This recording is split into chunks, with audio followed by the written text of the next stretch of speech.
Assalamualaikum warahmatullahi wabarakatuh. Selamat pagi anak-anakku semua. Hari ini kita akan belajar tema 6, subtema 1, pembelajaran ketiga dan keempat. Kita belajar melanjutkan materi yang kemarin diberikan oleh Us-Iin. Nah, sebelum kita mulai, mari kita awali dengan membaca basmalah bersama-sama. Bismillahirrohmanirrohim.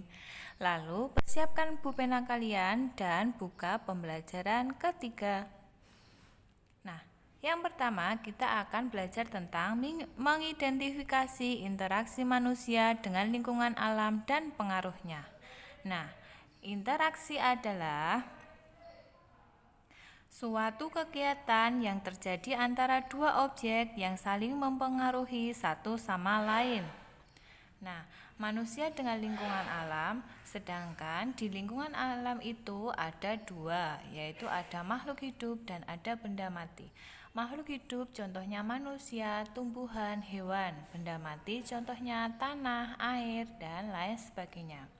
Lingkungan alam merupakan sumber penghidupan bagi makhluk hidup karena alam menyediakan semua kebutuhan makhluk hidup.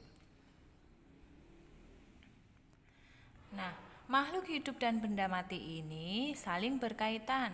Salah satu bentuk hubungan benda mati dengan makhluk hidup adalah jenis tanah, suhu, dan curah hujan. Nah, hubungan manusia dengan lingkungan itu ada dua. Yang pertama menyesuaikan diri, yang kedua ada memanfaatkan. Yang pertama adalah menyesuaikan diri. Menyesuaikan diri di sini contohnya adalah mempelajari peristiwa alam di lingkungan. Yang kedua ada petani menyesuaikan waktu tanam dengan musim hujan agar tumbuh dengan baik. Yang ketiga, nelayan memilih waktu berlayar sesuai cuaca agar terhindar dari bencana dan memperoleh banyak ikan.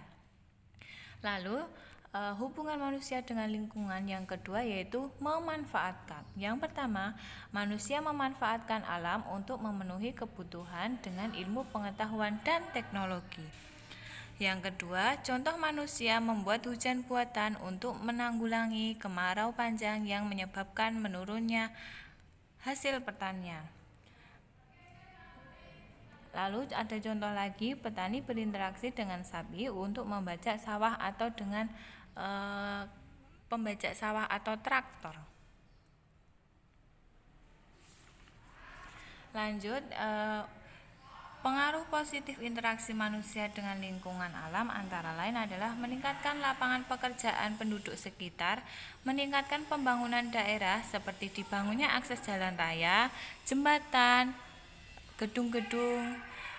Pendapatan penduduk semakin meningkat. Yang terakhir, dibangunnya sarana dan prasarana. Contoh, rumah sakit, sekolah, masjid, dan tempat-tempat ibadah lainnya.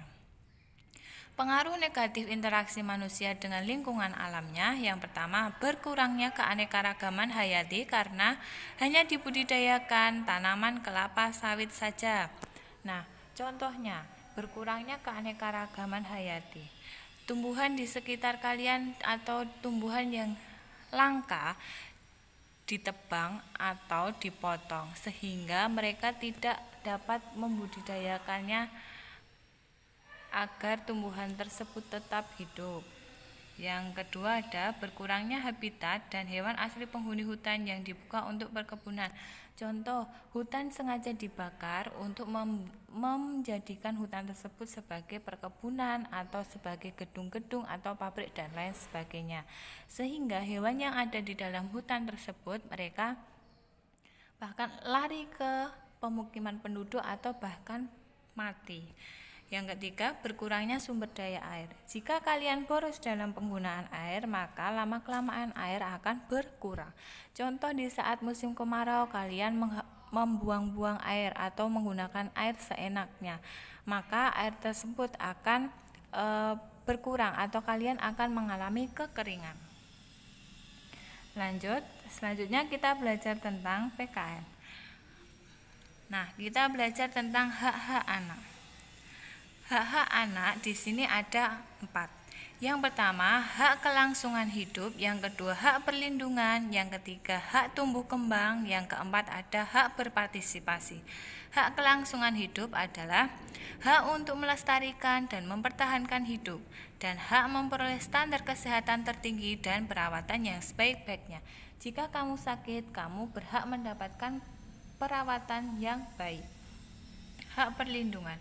Perlindungan dari diskriminasi, eksploitasi, kekerasan, dan keterlantaran. Misalkan ada orang tua yang menganiaya anaknya sendiri, maka anak tersebut berhak mendapatkan perlindungan. Hak tumbuh kembang. Hak memperoleh pendidikan dan hak mencapai standar hidup yang layak bagi perkembangan fisik, mental, dan spiritual, moral, dan sosial. Yang terakhir ada hak berpartisipasi, hak untuk menyampaikan pendapat dalam segala hal yang mempengaruhi anak. Nah, hak siswa di sekolah antara lain apa coba? Di buku sudah ada dan US akan menerangkan. Yang pertama, mendapatkan perhatian dari guru seperti diberi kesempatan oleh guru saat mengangkat tangan ketika bertanya. Nah, ketika kalian bertanya di dalam kelas, Usindi mengizinkan kalian untuk bertanya ke Usindi. Atau jika kalian belum paham, maka Usindi akan menerangkan apa yang belum kalian pahamkan. Yang kedua, mengikuti pelajaran dan mendapatkan pengajaran. Nah, semua siswa itu berhak mengikuti pelajaran dan mendapatkan pengajaran dari gurunya. Yang ketiga, mengikuti pemilihan atau dipilih menjadi ketua kelas. Semua siswa yang ada di ruang kelas tersebut berhak memilih atau dipilih untuk menjadi ketua kelas atau menjadi struktur organisasi di dalam kelas. Nah, selain hak di sekolah, kita juga memiliki hak warga negara. Hak yang pertama yaitu hak untuk berpendapat di depan orang banyak. Contoh, kalian disuruh diskusi. Nah, salah satu teman kalian ada yang berani untuk mengungkapkan saran, kritik, dan lain sebagainya. Nah, teman kalian itu berhak untuk berpendapat di depan orang banyak. Yang kedua, hak untuk menggunakan fasilitas umum. Kalian berhak menggunakan terminal, stasiun, bandara, puskesmas, rumah sakit, pasar.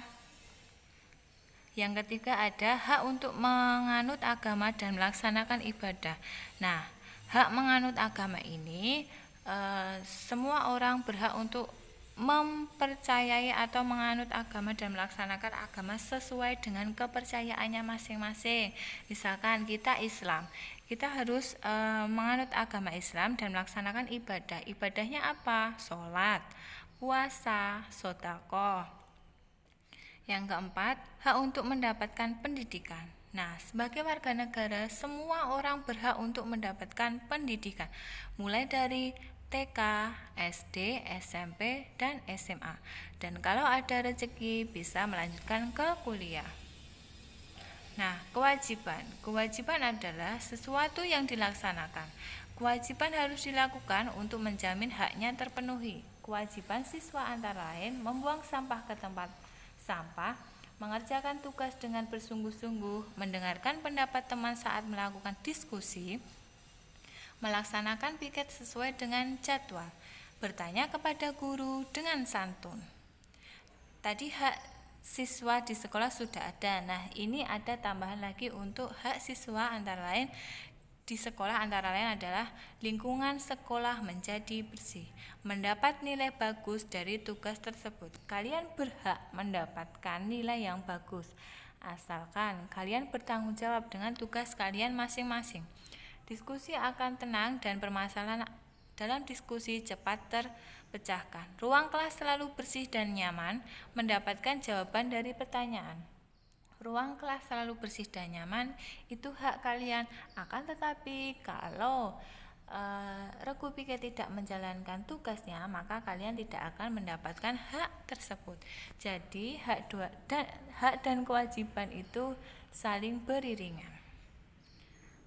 Nah, cukup sekian materi dari Usindi. Usindi akhiri pertemuan hari ini. Wassalamualaikum warahmatullahi wabarakatuh.